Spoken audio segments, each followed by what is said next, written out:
Hey guys, today I'm going to show you how to make some really cute sweater studs. I have some here that are more like Christmas colors that I made around the holidays. I just love the way that they turned out. They're super cute and I want to show you how you can make some too.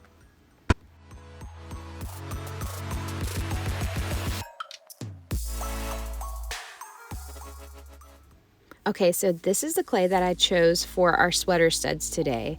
This is going to be my base, and as you can see, it's a couple different colors mixed in. It's some scrap clay that I had. I'm not going to worry about mixing this in to make it one color because it's going to be covered up with these other colors once we make our knit pattern to go on top. So make sure that you have an acrylic roller and then a tissue knife or a regular knife to be able to cut your clay. So the first thing that I want to do is I want to roll this base color out pretty thin.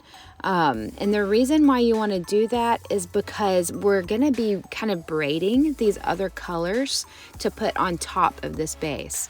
And the braids are going to be kind of thick. So you want your base to be pretty thin. That way your earrings aren't crazy thick and that way they don't kind of fall away from the ear when they're being worn. So let's go ahead and roll this out pretty thin, probably thinner than 1/8 of an inch, I would say. It needs to be pretty thin.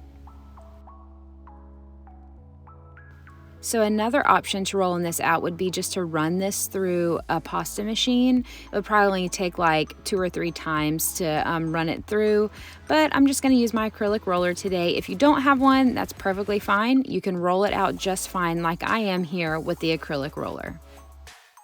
So the next step is to cut along the edges, and I do this just to give myself clean lines to work with.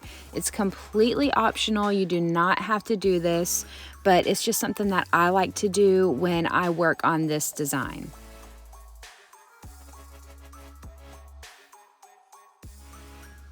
Okay, so see how clean those lines are, how sharp the edges are. I just really think it just works so much better with this design, having clean edges.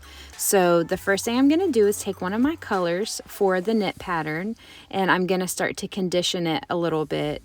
And once it's a little conditioned and warmed up, I'm going to start to roll it into really thin sausages. And I'm going to do this with all the colors, and I'll probably do about 2 per color.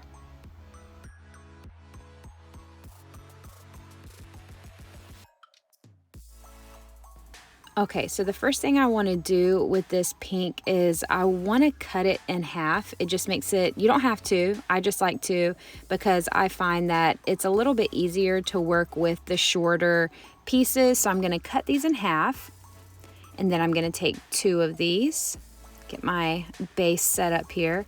I'm going to take 2 of these little sausages, and you can see how small they are, how thin they are. And then I'm just going to put them together like this. And then you're just going to take each end and start to twist.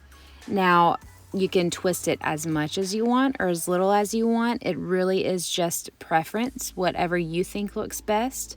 So I'm going to do it till I like what I see, and then I'm going to lay it onto my base. And then I'm just going to gently press. You don't want to press too hard and mess up your braid here. Cut off that excess. And then I'm just going to stretch it a little bit and twist again, and then lay that down. Now I'm going to repeat this with all of my colors, and I might just leave a couple in just the simple lines and not twist or braid any of them. And I will also probably mix some of these colors together. Okay, so same thing with this color. We're just going to twist until we get that desired look. And we're going to continue that with our other colors until we use all of these little strands of clay.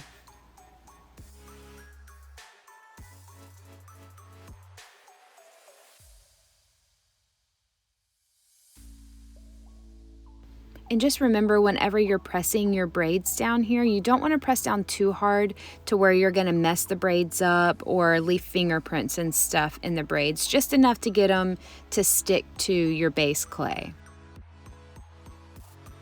Okay, so I used all the strands that I made. I obviously didn't fill in the rest of my base. That's okay.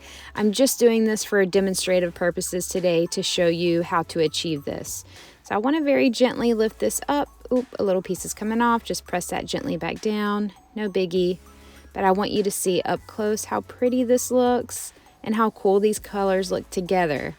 All right, so now I'm gonna pick out the cutters that I want. I wanna do like nickel-sized studs, and then I was thinking maybe some heart studs. So this cutter that I have is just a metal cutter. Like I said, it's about a nickel sized. And I'm just gonna cut these out.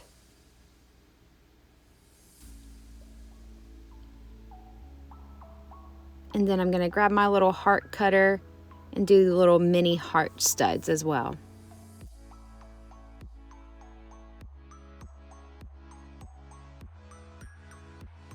Okay, now we're just gonna lift away very gently that excess clay, and there are our studs. Look how cute they are. Let me grab one and move it closer. Look at that. How cool does that look? I love these. I love these colors. Of course, you can do any colors you want. You don't have to do these colors. So I'm gonna bake these, and then I'll come back and show you once they're done. Okay, these are the earrings all done. As you can see, even though they've baked and cooled, these colors stayed really bright and vibrant. It is common sometimes, especially with mixing colors, that you can get color fading or darkening. That's totally normal. But these stayed really bright and pretty, and I'm really happy with how they turned out. So this is how easy it is for you guys to make sweater studs at home. I hope that you enjoyed this tutorial today. Make sure that you like and subscribe, and I will see you next time. Bye, guys.